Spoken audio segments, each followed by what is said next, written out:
warahmatullahi wabarakatuh. Waalaikumsalam warahmatullahi wabarakatuh.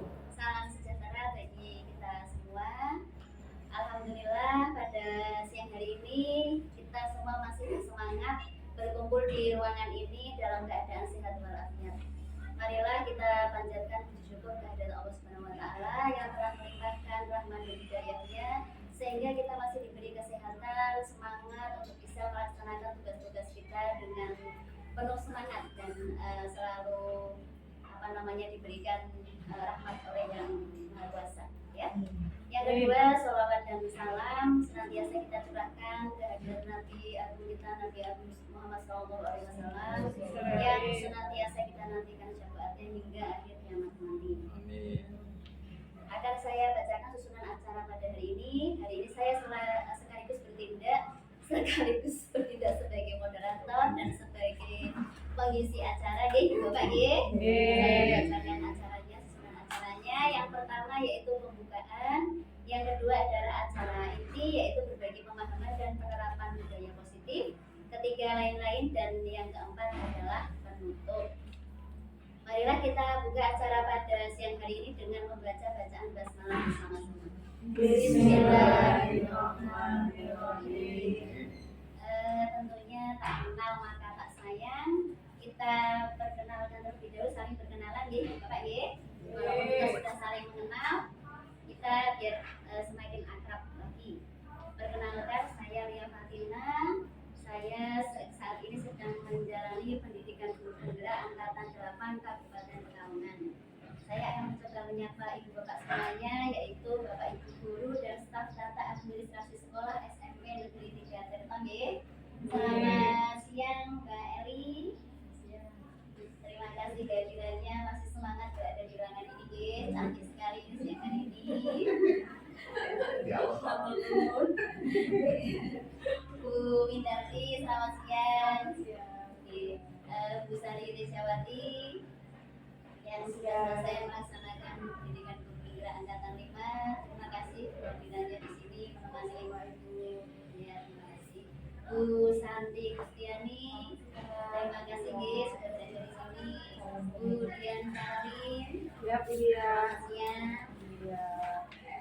Mbak Kurniasi, selamat siang.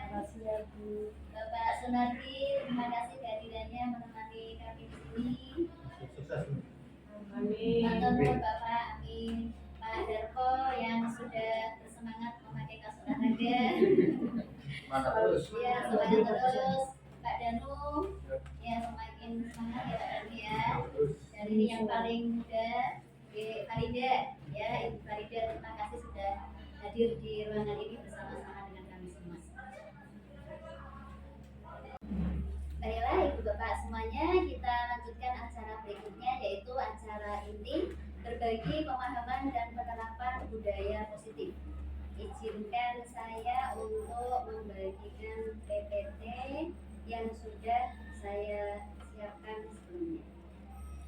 Oke, berbagi pemahaman dan penerapan budaya positif.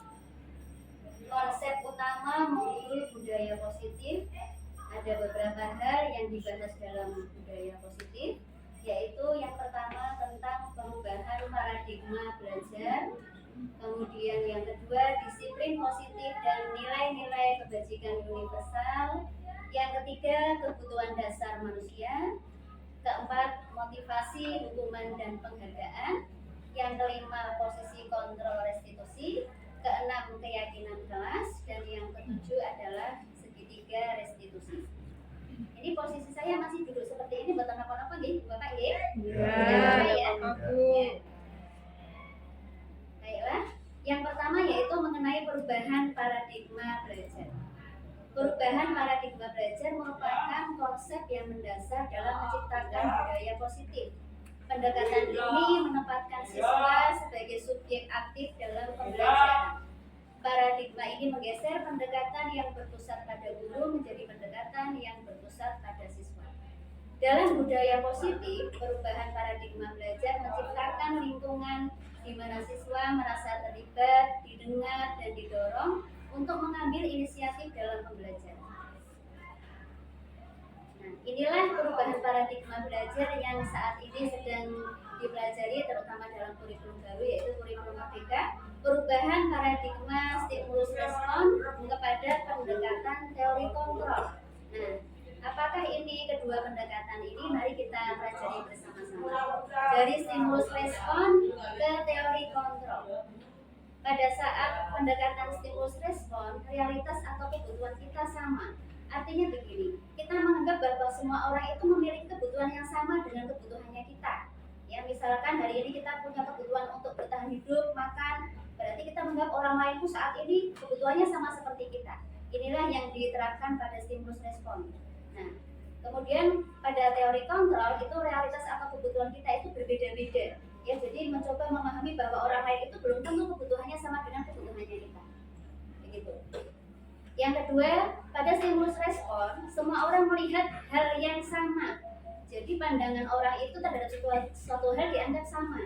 Nah, sementara pada teori kontrol, setiap orang memiliki gambaran berbeda terhadap apa yang dilihat. Belum tentu saya melihat bahwa itu misalkan ada pemandangan, saya melihat pemandangan itu adalah gunung. Bisa jadi orang lain memandang, oh itu ternyata kok bukan gunung, begitu ya. Jadi pada teori kontrol, setiap orang itu memiliki gambaran yang berbeda-beda. Sementara pada stimulus respon dianggap bahwa semua orang melihat hal yang sama, begitu.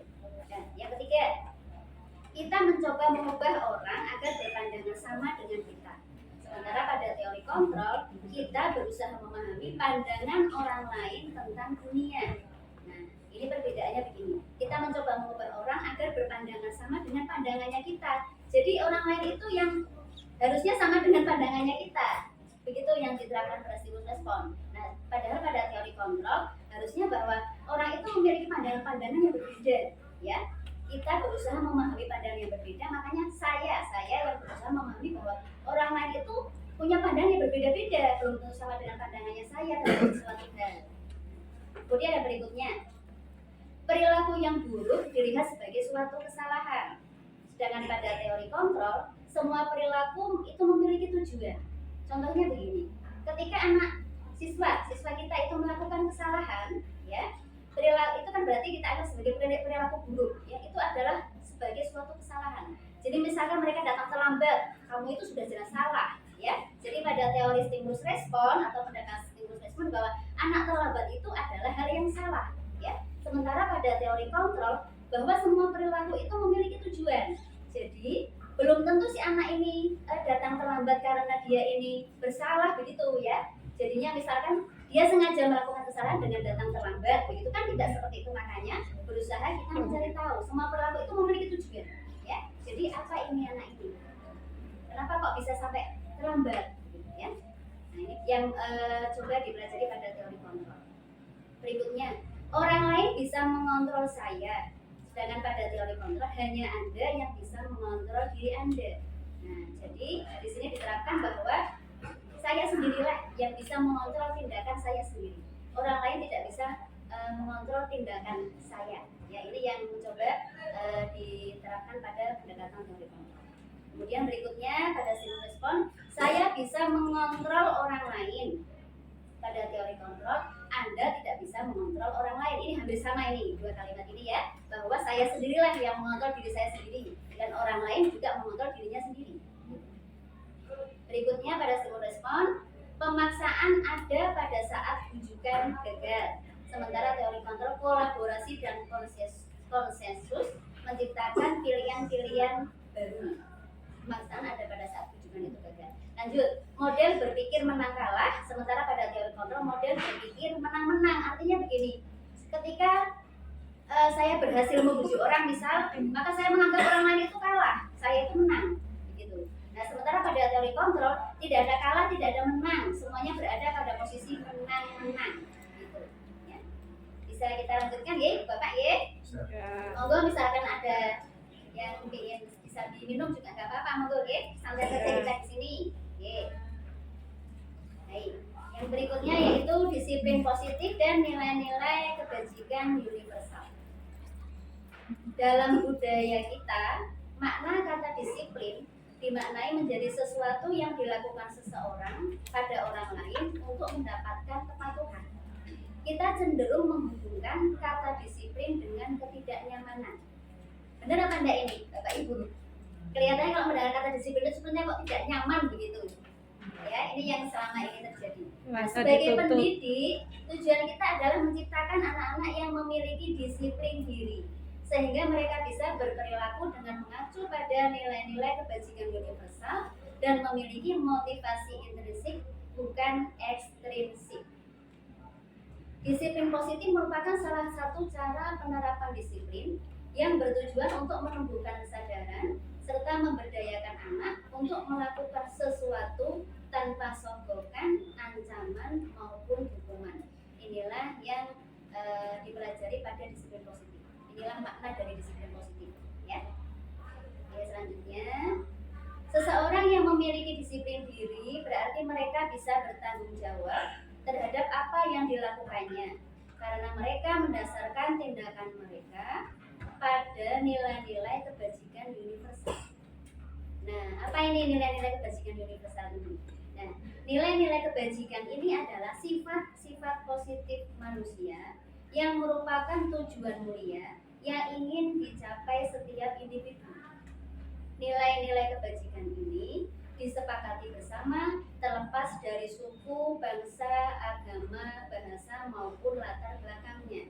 Ya, jadi nilai-nilai kebajikan universal adalah nilai-nilai positif yang disepakati oleh setiap individu secara umum, ya, secara dalam hal kebaikan diterima oleh semua suku, bangsa, agama. Nilai-nilai kebajikan yang menjadi tujuan pendidikan nasional kita adalah profil pelajar Pancasila.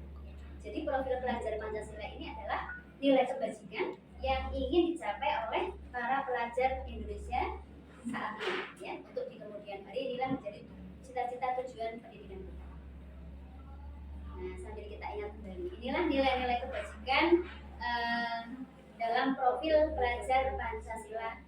Yang pertama, seperti kita kenal bersama, yaitu beriman, bertakwa kepada Tuhan Yang Maha Esa dan berakhlak mulia. Di sini berarti akhlak kita kepada Sang Pencipta, akhlak kita kepada sesama manusia, akhlak kita kepada alam, ya, kemudian kepada bangsa-bangsa rekan kita, ya. Di sini dipelajari semua akhlak kita. Kemudian yang kedua yaitu berkebinekaan global, ya. Bagaimana bangsa Indonesia ini memasuki abad 21 ini, ya, merespon betapa cepatnya perkembangan teknologi saat ini, bisa bersanding dengan negara lain tapi tanpa merupakan ciri khas atau kekuatan culture bangsa Indonesia ini sendiri, ya. Nah, namanya kearifan lokal, ya, seperti itu.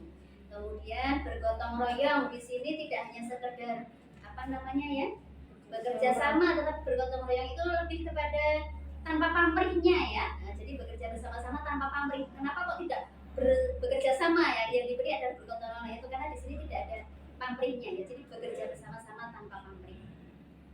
Kreatif berikutnya. Kreatif ini berarti dalam hal ide atau gagasan, ya. Dia bisa mengeluarkan gagasan yang kreatif seperti apa, yang berbeda dengan yang lain atau memodifikasi pikirannya. Kemudian berikutnya bisa dalam hal produk, ya, kreatif dalam hal produk. Kemudian yang kelima yaitu bernalar kritis. Bernalar kritis ini berarti kepada pemecahan masalah, ya. Bagaimana murid-murid kita ini memiliki kemampuan nanti dalam memecahkan masalah, baik masalah hidupnya maupun masalah yang sesuai dengan perkembangan zaman mereka nantinya. Nah, yang terakhir adalah yang keenam, ya, yaitu mandiri. Inilah yang diharapkan muncul sebagai karakter murid-murid kita nantinya, yaitu sikap mandiri. Berarti murid kita ini bisa melaksanakan semuanya dengan kemerdekaannya sendiri. Ya, kita lanjutkan, ya, Ibu Bapak, ya. Masih semangat, ya? Semangat. Nah, berikutnya ini yang dipelajari pada modul budaya positif, yaitu tentang kebutuhan dasar manusia menurut Dr. William Glasser. Ada 5, yaitu bertahan hidup, kasih sayang dan rasa diterima, penguasaan, kebebasan dan kesenangan. Nah, ini penjelasannya. Jelas, ya, Bapak, ya? Yang pertama yaitu kebutuhan bertahan hidup, survive, ya. adalah kebutuhan yang bersifat fisiologis untuk bertahan hidup, misalnya kesehatan, rumah, dan makanan. Yang kedua, kebutuhan akan kasih sayang dan rasa diterima, meliputi kebutuhan akan hubungan dan koneksi sosial, kebutuhan untuk memberi dan menerima kasih sayang, dan kebutuhan untuk merasa menjadi bagian dari suatu kelompok. Kebutuhan ini juga meliputi keinginan untuk tetap terhubung dengan orang lain seperti teman, keluarga, pasangan hidup, teman kerja, binatang peliharaan, dan kelompok di mana kita tergabung. Yang ketiga yaitu kebutuhan akan kesenangan, adalah kebutuhan untuk mencari kesenangan, bermain, dan tertawa. Anak-anak dengan kebutuhan dasar kesenangan yang tinggi biasanya ingin menikmati apa yang dilakukan. Mereka juga bisa berkonsentrasi tinggi saat mengerjakan hal yang mereka senangi. Yang keempat yaitu kebutuhan akan penguasaan, berhubungan dengan kekuatan untuk mencapai sesuatu, menjadi kompeten, menjadi terampil, diakui atau prestasi dan keterampilan kita didengarkan dan memiliki rasa harga diri. Kebutuhan ini meliputi keinginan untuk dianggap berharga, bisa membuat perbedaan, bisa membuat pencapaian, kompeten, diakui, dihormati. Dan yang terakhir, kebutuhan akan kebebasan adalah kebutuhan akan kemandirian, otonomi, memiliki pilihan, dan mampu mengendalikan arah hidup seseorang. Anak-anak dengan kebutuhan kebebasan yang tinggi menginginkan pilihan. Mereka perlu banyak bergerak, suka mencoba-coba, tidak terlalu terpengaruh orang lain, dan senang mencoba hal baru dan menarik. Nah, sebentar. Kita kembali ke sini ya. Nah, 5 kebutuhan dasar ini itu akan mencoba untuk dilengkapi atau dipenuhi oleh murid-murid kita. Jadi kadang-kala kalau murid kita itu melakukan kesalahan ini, mereka dalam rangka memenuhi kebutuhan apanya, gitu ya. Inilah manfaat kita mempelajari kebutuhan dasar manusia. Kadang-kadang anak kok ternyata tidak konsentrasi. Nah, ketika kita ditanya anaknya, kenapa kok kamu tidak bisa konsentrasi? Ternyata saya belum sarapan, Bu. Nah, ternyata berarti anak ini memiliki kebutuhan yang belum terpenuhi, yaitu kebutuhan dasarnya ya, kebutuhan untuk bertahan hidup karena dari rumah belum sarapan ya. Jadi kita untuk mencoba mengetahui, mempelajari 5 kebutuhan dasar. Berikutnya yang dipelajari kembali adalah tentang motivasi, hukuman, dan penghargaan. Motivasi merupakan dorongan yang timbul pada diri seseorang secara sadar atau tidak sadar untuk melakukan suatu tindakan dengan tujuan tertentu. Diana Grossen menyatakan ada 3 motivasi yang mendasari perilaku manusia. Yang pertama yaitu menghindari ketidaknyamanan atau hukuman. Yang kedua mendapatkan imbalan atau penghargaan. Yang ketiga menghargai nilai-nilai kebajikan diri sendiri. Yang pertama yaitu menghindari ketidaknyamanan atau hukuman. Murid melakukan disiplin diri karena dia takut dihukum. Inilah yang disebut dia menghindari ketidaknyamanan atau hukuman. Jadi motivasinya ini karena dia itu takut dihukum begitu ya. Makanya dia berangkat pagi. Makanya dia mengerjakan tugas begitu. Nah, di sini dia motivasinya adalah takut dihukum. Ini merupakan jenis motivasi ekstrinsik ya. Nah, yang kedua mendapatkan imbalan atau penghargaan. Murid melakukan disiplin diri karena ingin mendapat hadiah atau imbalan atau penghargaan. Ini juga merupakan motivasi ekstrinsik. Nah, misalkan ternyata ini saya juga baru belajar Ibu Bapak. Sistem perankingan ini ternyata di zaman sekarang memang sudah tidak relevan lagi. Karena ternyata dengan sistem perankingan ini terutama berarti apa yang namanya ya. Jadi mungkin bagi anak-anak yang dapat ranking 1 itu adalah penghargaan terbaik baginya. Tetapi bagi murid yang mendapat posisi bawah, ya kan, ini kan mereka akhirnya apa namanya ya, kasihan, ya stres. Ini bisa nanti berlanjut ke tahap berikutnya, perkembangan mental. Ya, perkembangan mentalnya akan menjadi tidak baik ya. Nah, seseorang yang melakukan belajar hanya gara-gara untuk mendapatkan ranking, nah itu berarti dia motivasinya karena ingin mendapatkan penghargaan atau imbalan. Nah, yang lebih baik yang kita terapkan adalah kita sekarang adalah mengapresiasi. Jadi wujudnya ke anak adalah bukan lagi kita ranking, kemudian kita memberi penghargaan di lapangan. Anak yang ranking 1 ini diberi penghargaan begini, yang ranking 2 begini. Nah, yang terbaik adalah kita memberikan apresiasi. Ya, apresiasi bisa berupa kalimat. Ya, apresiasi ini pun akan lebih baik jika wujudnya adalah personal. Jadi ketika anak itu tidak di tengah lapangan, kita memuji dia, itu malah tidak bagus ya. Jadi ketika dia sedang sendiri berhasil mengerjakan sesuatu, wah ternyata kamu hebat sekali ya. Nah, jadi apresiasinya kita secara personal itu akan lebih baik.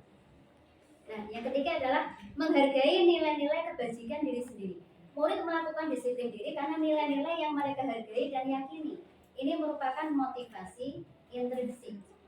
Inilah yang diharapkan muncul dalam diri murid-murid kita, yaitu adanya motivasi intrinsik, melakukan sesuatu karena menghargai nilai-nilai kebajikan diri sendiri. Misalkan datang pagi hari karena bukan karena dia takut dihukum, bukan karena ingin mendapatkan hadiah dari gurunya, tetapi karena dia tahu, dia menghargai bahwa datang pagi itu adalah kepentingan saya supaya saya bisa belajar dengan tertib, ya kan? Begitu. Jadi dia menghargai. Disiplin akhirnya memunculkan disiplin diri dalam dirinya. Begitu. Jadi menghargai nilai-nilai kebajikan diri sendiri. Kebajikan datang pagi adalah berarti nilai disiplin itu sendiri. Disiplin waktu. Berarti dia menghargai waktu. Begitu. Kemudian misalkan lagi adalah ketika dia berantem dengan teman, ya, berantem dengan teman. Itu juga nanti penyelesaiannya diharapkan dia bisa menghargai nilai-nilai kebajikan di dalamnya itu. Misalkan saling menghormati teman, akhirnya muncul dalam dirinya. Oh, berarti saya dengan teman itu harus saling menghargai, harus saling menghormati. Lanjut ya, Bapak ya. Nah, sekarang hukuman dan konsekuensi. Hukuman bersifat tidak terencana atau tiba-tiba. Anak atau murid tidak tahu apa yang akan terjadi dan tidak dilibatkan. Hukuman bersifat satu arah dari pihak guru yang memberikan, dan murid hanya menerima suatu hukuman tanpa melalui suatu kesepakatan atau pengarahan dari pihak guru, baik sebelum atau sesudahnya. Sementara konsekuensi sudah terencana atau sudah disepakati, sudah dibahas dan disetujui oleh murid dan guru. Umumnya bentuk-bentuk konsekuensi dibuat oleh pihak guru atau sekolah, dan murid sudah mengetahui sebelumnya konsekuensi yang akan diterima bila ada pelanggaran. Nah, sekarang kita akan belajar membedakan apakah kalimat-kalimat berikut ini, tindakan guru berikut ini termasuk hukuman ataukah konsekuensi. Coba ya, kita kembali ke slide sebelumnya. Nah, ini tadi bahwa hukuman itu bersifat satu arah dari pihak guru yang memberikan dan murid hanya menerima. Sementara kalau konsekuensi itu sudah terencana atau sudah disepakati sebelumnya. Nah, ini ada beberapa tindakan guru ini. Coba kita belajar bersama. Yang pertama yaitu mencatat 100 kali di dalam buku dengan kalimat saya tidak akan terlambat lagi karena terlambat ke sekolah. Ini termasuknya hukuman atau konsekuensi nih Bapak Ibu ya? Hukuman ya? Nah, hukuman. Karena kira-kira kenapa ini? Karena kira-kira murid sebelumnya kita berdasarkan kesepakatan dengan murid apa enggak ini? Enggak ya, ini hanya gurunya yang menentukan ya. Ya, betul. Mencatat 100 kali di dalam buku. Saya tidak akan terlambat lagi karena terlambat ke sekolah, dan juga tidak ada korelasinya antara terlambat ke sekolah dengan mencatat, kan begitu ya. Kemudian yang kedua, lari mengelilingi lapangan basket 2 kali karena terlambat hadir di sekolah. Hukuman, betul. Biasanya juga siswa tidak suka ini disuruh lari mengelilingi lapangan basket 2 kali karena terlambat ya. Tidak ada korelasi lagi antara terlambat dengan lari mengelilingi lapangan basket. Membersihkan coretan yang dibuatnya di meja tulis. Konsekuensi. Ya, betul sekali. Konsekuensi ini membersihkan coretan yang dibuatnya di meja tulis, karena meja tulis tadinya rapi, kemudian kali coret-coret, maka konsekuensinya harus kita Membersihkan lagi. Ya. Murid diminta untuk push up 15 kali karena tidak menggunakan masker ke sekolah. Hukuman ya. Menggunakan masker ke sekolah itu kan kesehatan. Masa disuruhnya dengan push up hukumannya begini ya? Berarti ini adalah hukuman, juga pasti tidak berdasarkan kesepakatan dengan murid. menggantikan kertas tugas teman yang telah dicoret-coret. Konsekuensi. Konsekuensi ya 100 lagi ya. Hebat ya teman ini ya. Jadi semuanya ini memahami apa itu konsekuensi dan apa itu hubungan. Luar biasa. Tepuk tangan lagi buat kita semua. Bu Eli sudah well? Bu Indarti ini kayaknya yang paling paham.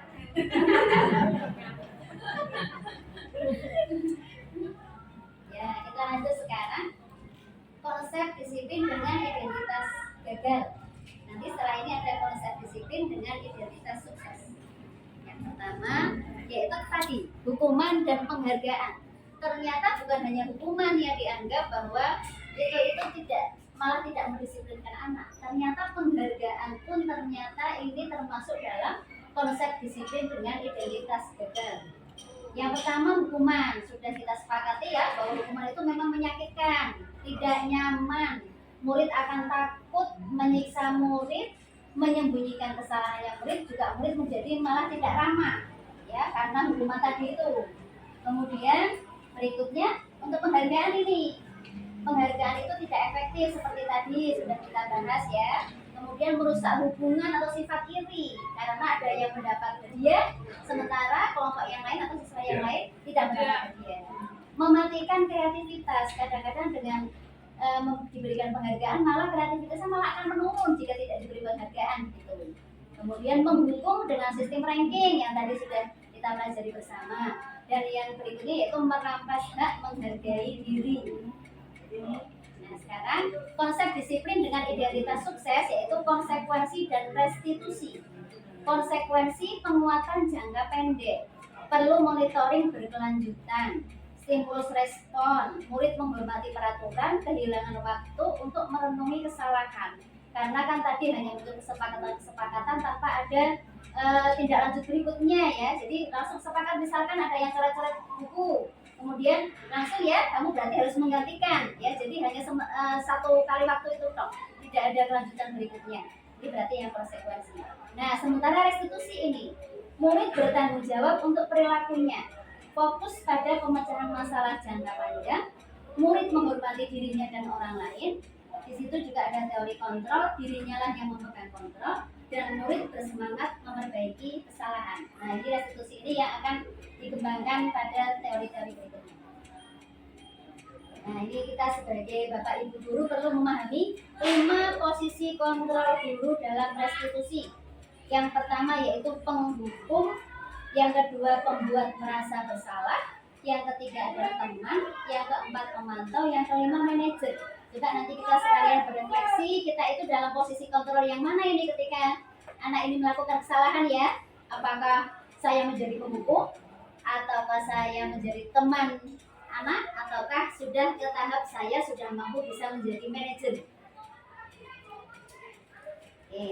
Contoh penerapan 5 posisi kontrol pada saat siswa bertengkar dengan teman lainnya. Contohnya yang pertama, ketika guru menempatkan posisinya sebagai penghukum, patuhi aturan sekolah lalu berdiri di sana di lapangan. Nah, itu berarti guru bertindak sebagai penghukum. Kemudian membuat merasa bersalah. Berapa kali bu guru harus memberitahu kamu? Bu guru kecewa sama kamu. Bu guru itu sudah capek-capek mengajar. Kok kamunya begitu? Nah itu membuat merasa bersalah. Kira-kira kan anaknya akan merasa bersalah ya pada ya Allah ternyata saya malah menjadikan guru capek ya kan begitu ya. Itu namanya membuat merasa bersalah. Kira-kira pernah nggak ini kita lakukan ini? Membuat anak saya udah capek ya membuat RPP, saya sudah bikin LKS, LKPD, kok kalian mau begini nih? Nah itu berarti kita itu membuat merasa bersalah. Anaknya kan akhirnya merasa bersalah. Wah ternyata ibu guru itu capek ya. Jadi mereka merasa bersalah. Teman, ayolah yang tertib, buat bu guru bangga.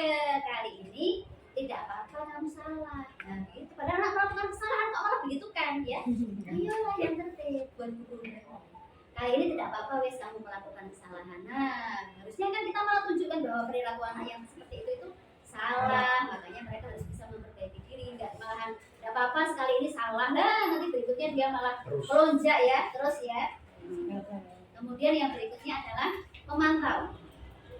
Kamu sudah melanggar peraturan apa? Apa coba konsekuensinya? Nah, ini ketika kita sebagai memantau. Nah, ketika sebagai manajer, apakah kamu tahu kesalahanmu? Kira-kira bagaimana kamu akan memperbaiki kesalahan ini? Jadinya anak, kita tanya dulu kira-kira perbuatan mereka ini salah apa tidak?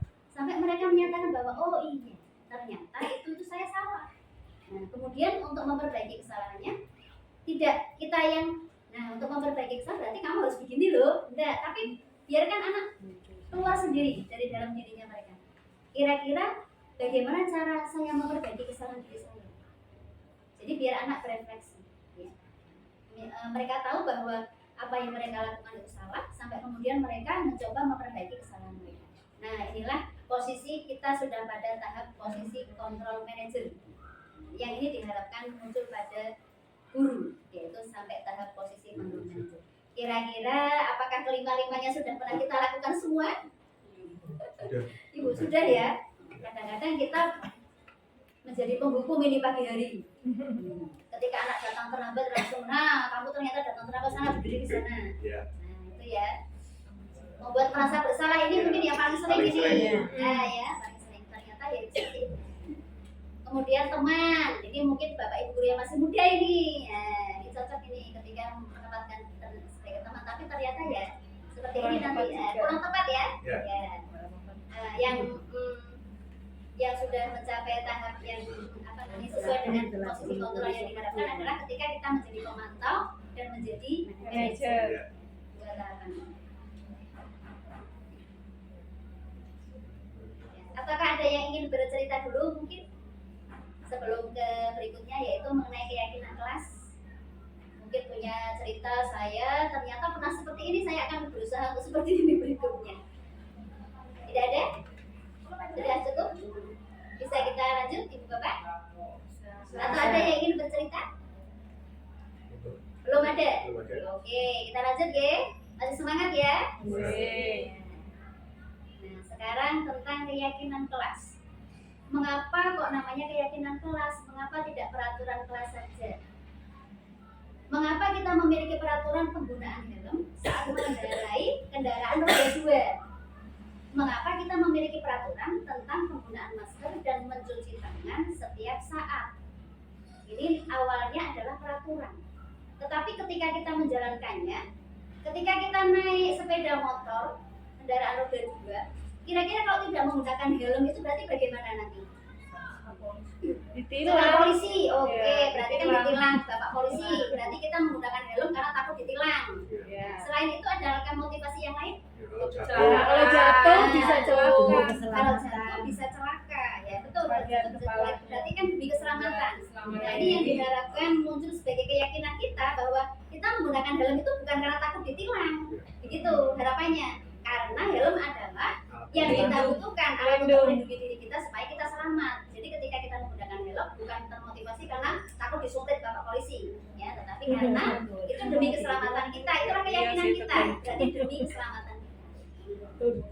Nah, kemudian penggunaan masker dan mencuci tangan setiap saat. Kenapa kok kita menggunakan masker? Kenapa kok kita mencuci tangan setiap saat? Nah, Itu Bu, di mana-mana sekarang ada tulisan wajib menggunakan masker sebelum masuk ke tempat ini. Misal ke Indomaret atau ke rumah sakit, gitu Bu. Betul, sekarang begitu. Jadi kadang juga, aduh, kalau nggak pakai masker nggak bisa masuk dong. Ya, itu berarti motivasinya karena apa ini kira-kira? COVID. Berarti karena Iya, karena peraturan, pengaruh juga. Karena peraturan ya. Iya. Peraturan, maka saya harus pakai masker. Iya. Bukan ada kesadaran. Maksudnya kan kalau saya tidak memakai masker, Bisa maka tertular saya atau bisa menularkan. tertular. Iya. Inilah yang diharapkan muncul, yaitu keyakinan dalam diri kita, yaitu tadi namanya adalah nilai-nilai kebajikan. Ya. Nah, ini bahasan lebih lanjutnya. Keyakinan kelas adalah nilai-nilai kebajikan atau prinsip-prinsip universal yang disepakati bersama secara universal lepas dari latar belakang suku, negara, bahasa maupun agama. Menurut Dian Henderson, suatu keyakinan akan lebih memotivasi seseorang dari dalam, namanya yaitu motivasi intrinsik. Seseorang akan lebih tergerak dan bersemangat menjalankan keyakinannya daripada mengikuti serangkaian peraturan. Begitu pula dengan murid-murid kita. Peraturan ini biasanya bersifat lebih rinci, lebih konkret, akan bertambah seiring berjalannya waktu. Ini namanya peraturan. Ya. Jadi peraturan ini semakin banyak berjalan, dengan berjalannya waktu maka akan semakin tambah banyak. Ini namanya peraturan.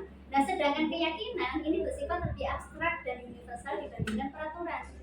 Segala sesuatu yang berkaitan dengan kenyamanan terkandung dalam satu keyakinan. Keyakinan kelas ini akan menjadi keyakinan bersama seluruh warga kelas. Nah, mengenai keyakinan kelas terlebih dahulu.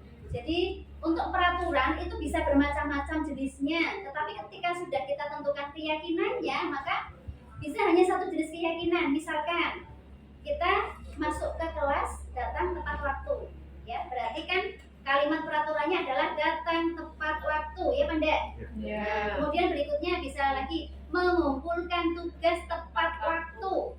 Itu juga itu kan namanya peraturan ya, Iya. itu peraturan. Kemudian apalagi Pulang tepat pulang waktu. tepat waktu. Nah, itu ketika kita mencari nilai kebajikannya, berarti semuanya itu adalah mengarah pada apa? Disiplin Waktu. waktu. Jadi ketika hanya satu kata disiplin waktu, nah di situ sudah banyak peraturan di dalamnya. Jadi hanya dengan satu kalimat, satu kata itu disiplin waktu, maka di dalamnya itu adalah termuat peraturan-peraturan yang berhubungan dengan waktu, yaitu datang tepat waktu, pulang tepat waktu, mengerjakan tepat waktu, mengumpulkan tepat waktu. Sholat tepat waktu. Iya, jadi peraturan itu banyak sekali, tetapi nilai keyakinannya itu adalah disiplin waktu. Nah, bagaimana pembentukan keyakinan kelas? Ini yang diharapkan pada awal tahun pelajaran baru ini kita susun bersama dengan murid-murid kita. Keyakinan kelas ini lebih abstrak dari peraturan, ya, seperti tadi kalimatnya yaitu disiplin waktu. Jadi tidak rinci, tidak terlalu rinci kalimatnya, bukan datang tepat waktu, bukan begitu ya. Jadi lebih abstrak dari peraturan. Berupa pernyataan universal, ya, tadi itu disiplin waktu. Berupa kalimat positif, tidak boleh berupa kalimat negatif seperti tidak datang terlambat, jangan mencontek, Dilarang dilarang merokok. Nah, itu tidak berupa kalimat negatif, jadi berupa kalimat positif keyakinan kelas ini.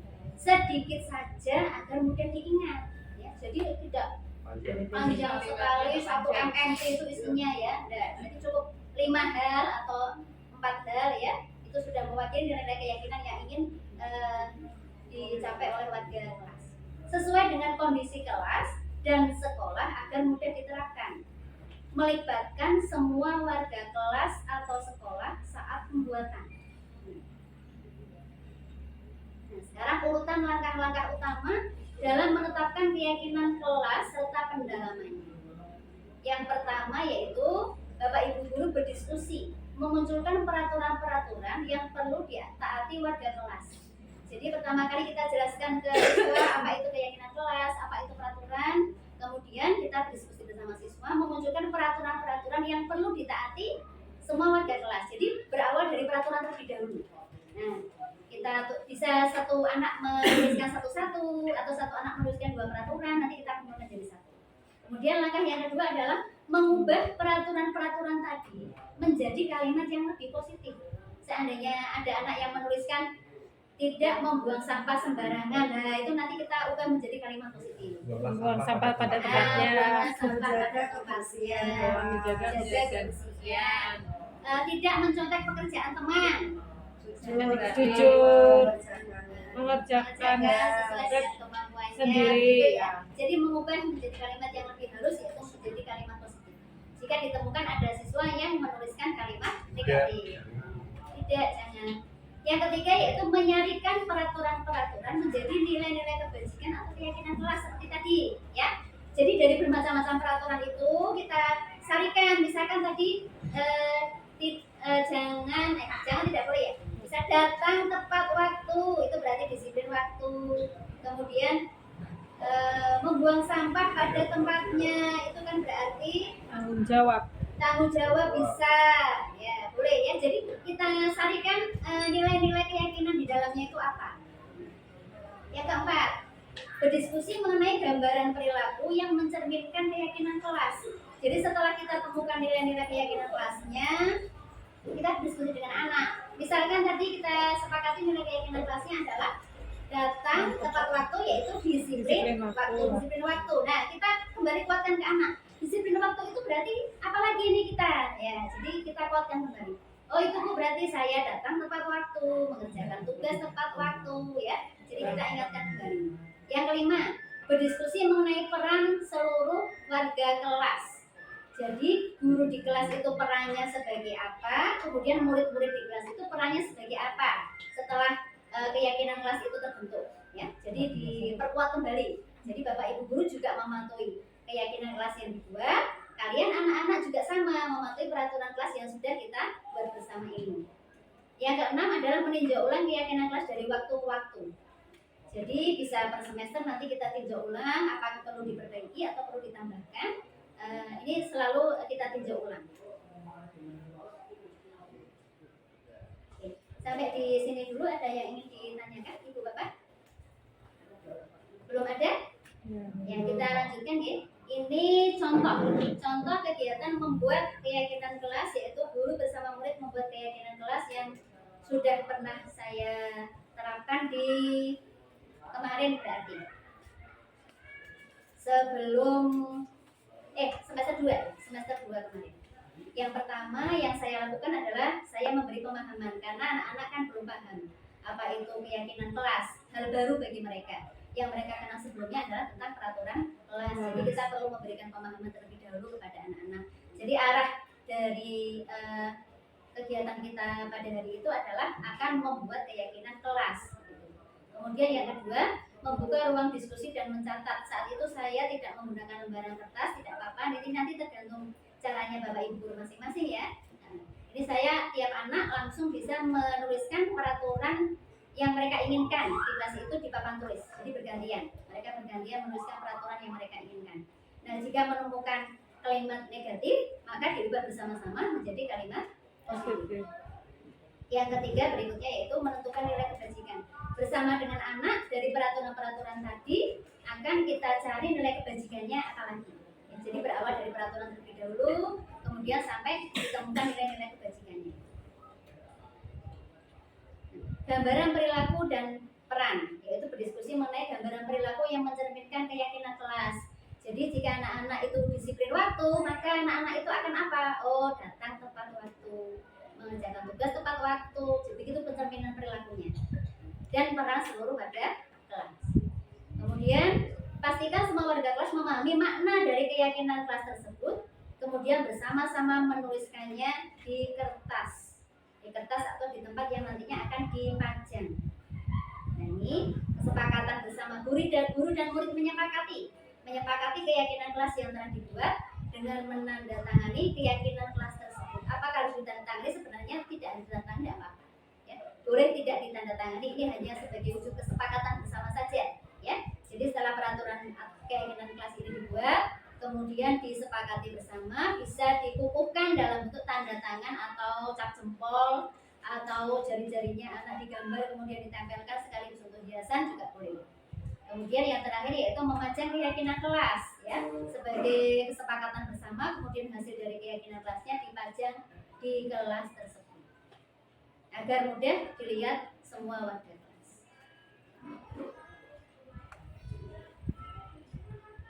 Nah, ini yang berikutnya yaitu konsep disiplin dengan pendekatan restitusi.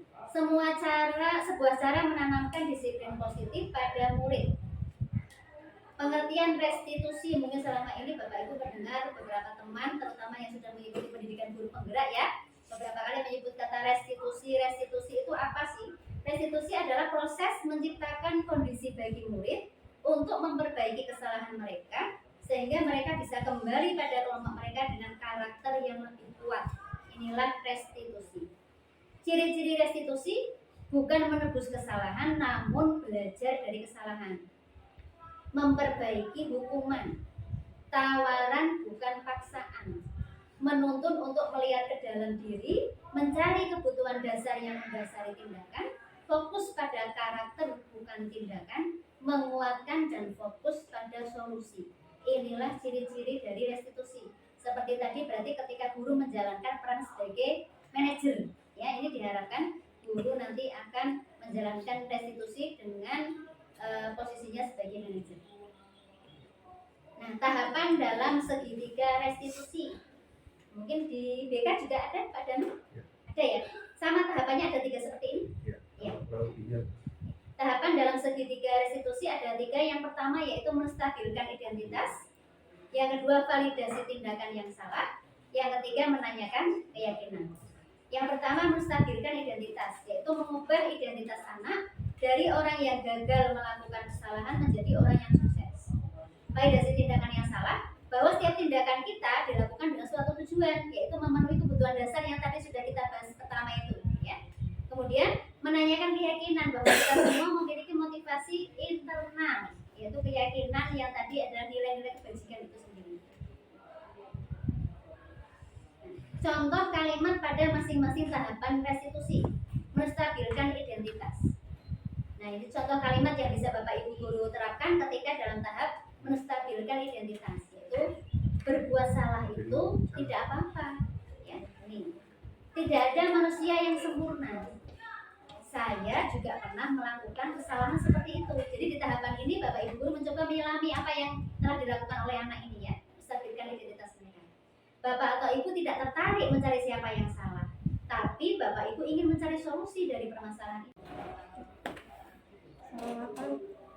Nah, sekarang validasi tindakan yang salah. Kalimat pada tahapan ini yaitu, padahal kamu bisa melakukan yang lebih buruk dari ini, ya. Ini ketika pada tahapan ini. Kamu pasti punya alasan mengapa melakukan hal itu. Kamu patut bangga pada dirimu sendiri karena kamu telah melindungi sesuatu yang penting buatmu. Kamu boleh mempertahankan sikap itu, tapi kamu harus menambahkan sikap yang baru. Ini yang bisa Bapak Ibu guru ucapkan kalimat ini ketika Bapak Ibu melakukan restitusi pada tahapan tindakan validasi tindakan yang salah, ya.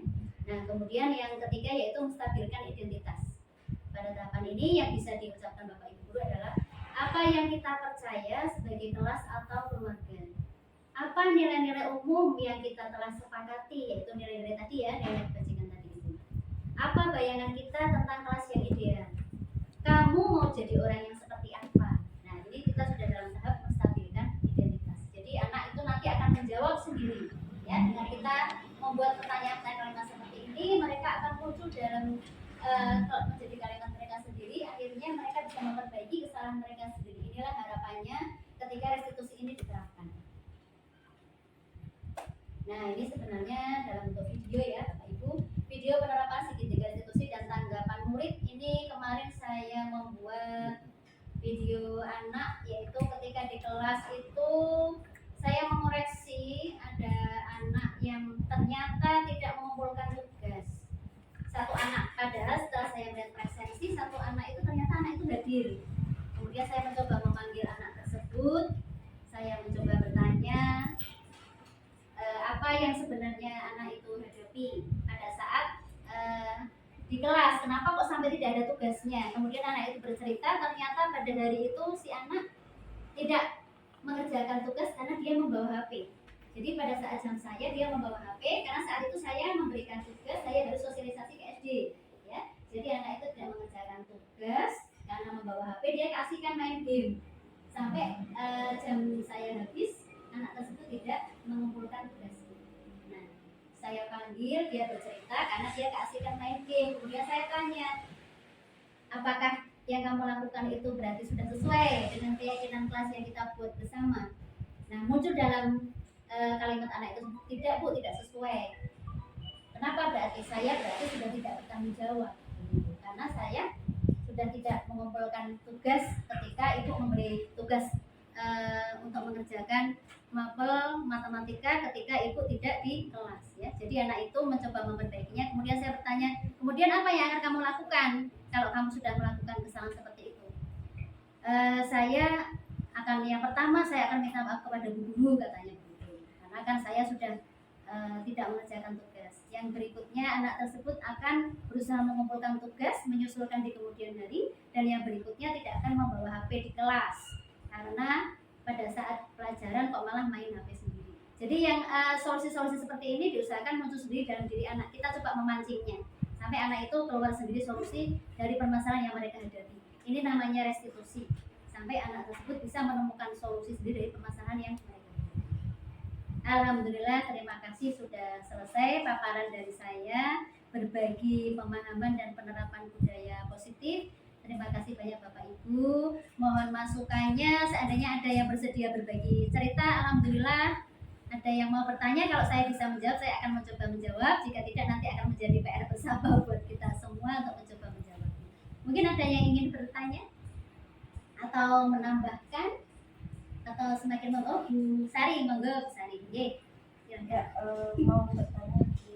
Mau bertanya ya. Sebelumnya luar biasa apa yang telah Bulia katakan tadi, pemahaman tentang disiplin positif dan penerapan psikologi.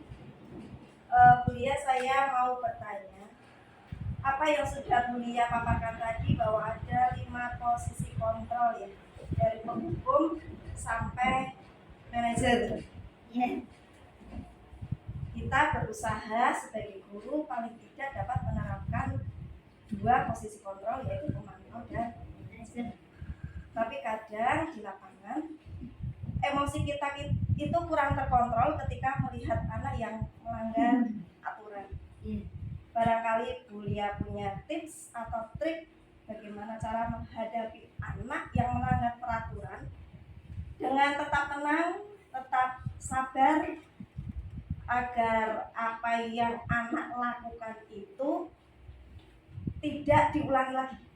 Jadi istilahnya jeda untuk melakukan kesalahan. Seperti apa yang sudah Bulia paparkan tadi, bagaimana sih posisi kita sebagai manajer yang baik dengan mengesampingkan emosi itu tadi. Barangkali Bulia punya tipsnya, kami butuh penjelasan tentang solusi tips. Terima kasih.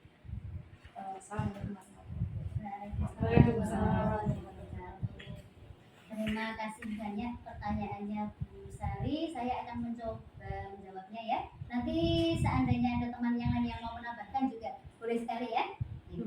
Tadi bagaimana caranya supaya intinya kita itu tidak ikut terpancing ya, tidak ikut terpancing anak-anak melakukan kesalahan kita, tapi menanggapinya dengan agak santai, emosi kita kontrol biar tidak ikut meledak-ledak karena anak tersebut sudah melakukan kesalahan.